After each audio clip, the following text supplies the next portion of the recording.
Are you planning a trip to Newport, Rhode Island? Well, today I'm going to break down my top 5 recommendations of things that you need to do while you're here. Stay tuned.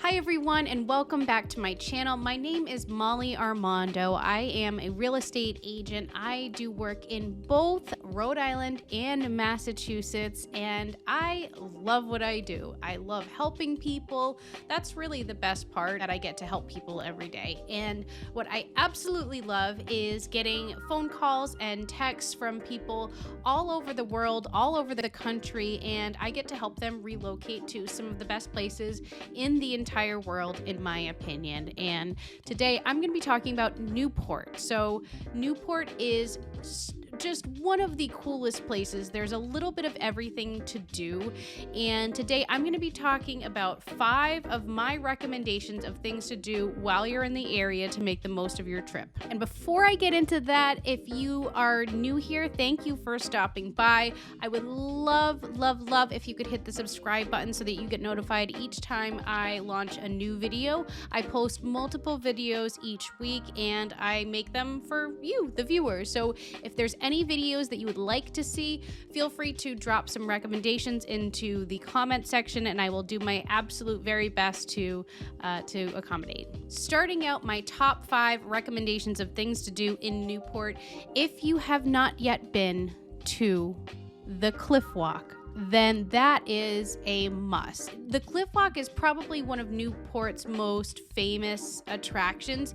It is breathtaking and it's about 3.5 miles of walking trails right along the coast. And it's honestly unlike anything else in the world. There are just beautiful, breathtaking views of the oceans. You get to walk by some of the old mansions.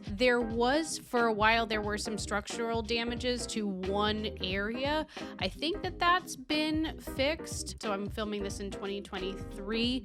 The last time I was there, it was still under construction, but the majority of the walk is still open for anyone who is interested. And it's really like an Instagram dream, right? There's beautiful pictures around each and every turn, and it's a must. So that's why it's the top of my recommendations today. Number 2 on my list of top 5 things to do in Newport is just to take a drive down Ocean Drive. It's about 10-ish miles, and think a combination between coastline and winding roads and beautiful old architecture and mansions. It's a really cool drive. So along the way, you can park at the Brenton Point State Park and you can admire the scenery there.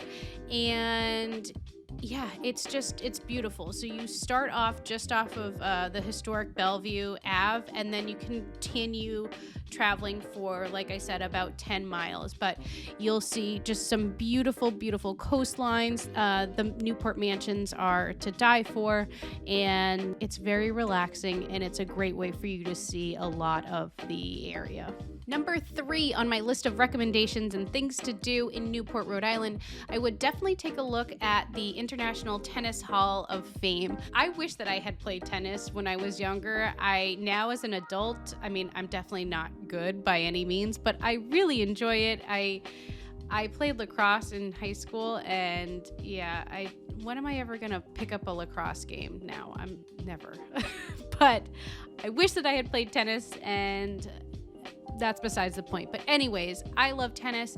Even if you aren't a huge tennis fan, I think that you're going to still enjoy checking out the Tennis Hall of Fame. Some of the best legends have played there. I think I read that there are over 25,000 tennis artifacts in the museum. So it's really interesting. You can get up close in person with Roger Federer's hologram. So a lot of the kids will be interested in it.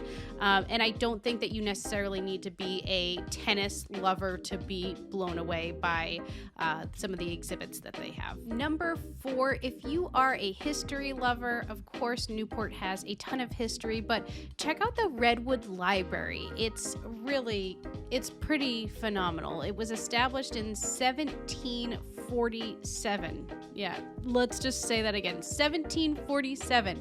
And it is one of the oldest lending libraries that's in continuous operation in the entire country.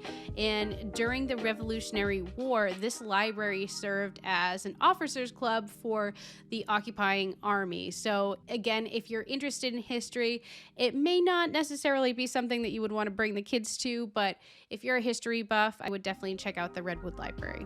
And rounding out number 5 with my list of top recommendations, things to do in Newport, Rhode Island, definitely recommend checking out Bowen's Wharf. So Bowen's Wharf is almost like, in my opinion, I think it's the hub of Newport. So there's a little bit of everything. It's located right along the water, right where all the boats are, and there's attractions, there's different events that they have down there, tons and tons of dining options, galleries. So if you're into art, there are countless galleries for you to check out, and the shopping is just, it's pretty good. There are some really good stores down there, and yeah, I mean, you could pretty much spend your whole day just walking around Bowen's Wharf if you wanted to. It's right down the street from the Tennis Hall of Fame, so you could maybe do both of those in one day, but definitely going to Bowen's Wharf is a must if you are taking a trip to Newport.